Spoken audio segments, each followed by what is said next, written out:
Hi, I'm Beth from the Spartanburg Soil and Water Conservation District. We're taking our existing garden plots and turning them into environmentally and soil-friendly no-till gardens. The first thing we need to do is check our soil health, find out what's going on in the soil in our garden. It's still early, this is the beginning of February, so what we're going to do is dig small holes in both of our garden plots. To collect my sample, I'm first going to remove some of this leftovers from last year and kind of empty out a little section of soil here. Then I want to make a V-shaped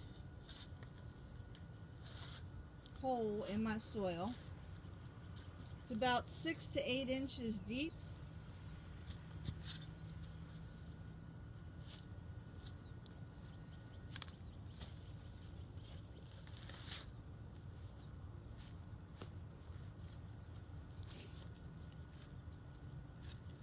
I'm going to remove this section, just stick it over here. Then I want to get this profile right here. I get rid of this junk in here and use this profile to get a nice sample of this soil. I'm looking for soil that'll go down in the root profile of my garden.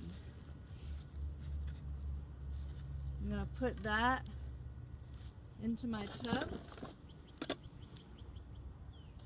You can see I've got a little bit of subsoil here where the soil changes color. Ooh, looks like I got a little worm in there too. Hi, little worm. I'll put him back in the garden.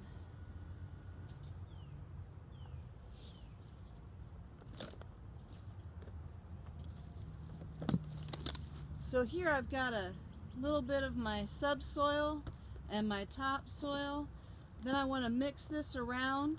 I'm also going to do the same thing in the garden bed right next to this.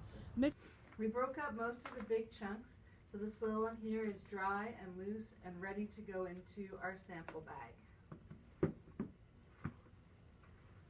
Open up your sample bag and make sure to fill it to the fill line. Just going to get a couple of handfuls. That looks good.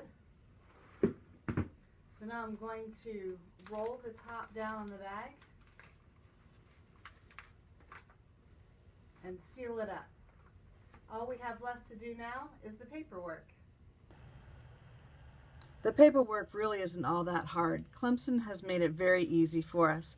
On your soil sample bag, it asks for your sample ID. This is anything that you want it to be. It can just help you remember where this sample came from. I have labeled ours SWCD for the Soil and Water Conservation District. It asks for my name, my email, city and state, the crops I plan to be planting, and my county. Pretty easy to do, ready to go.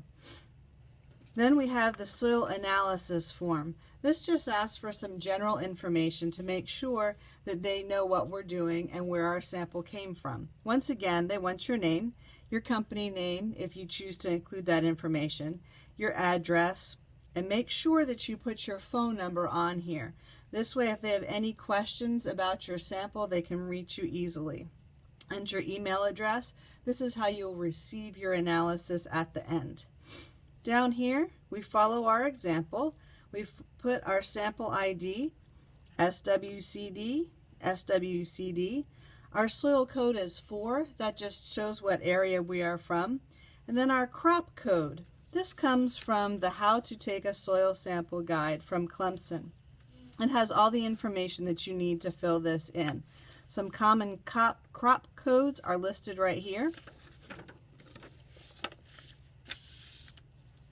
We have filled in 090 for vegetables, 017, and 016.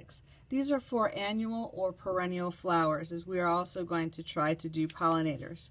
We have checked off that we would like the standard analysis with a fee of $6 and have added the cost down at the bottom. Once we have this done, we're going to enclose our form and our check for $6 in an envelope We're going to take this over to the Clemson Extension office in Spartanburg. It's located at 612 Chesney Highway, and we're going to put it in their drop box. Our sample will be collected on Monday morning and taken to Clemson, and we should receive our analysis results in about 14 days.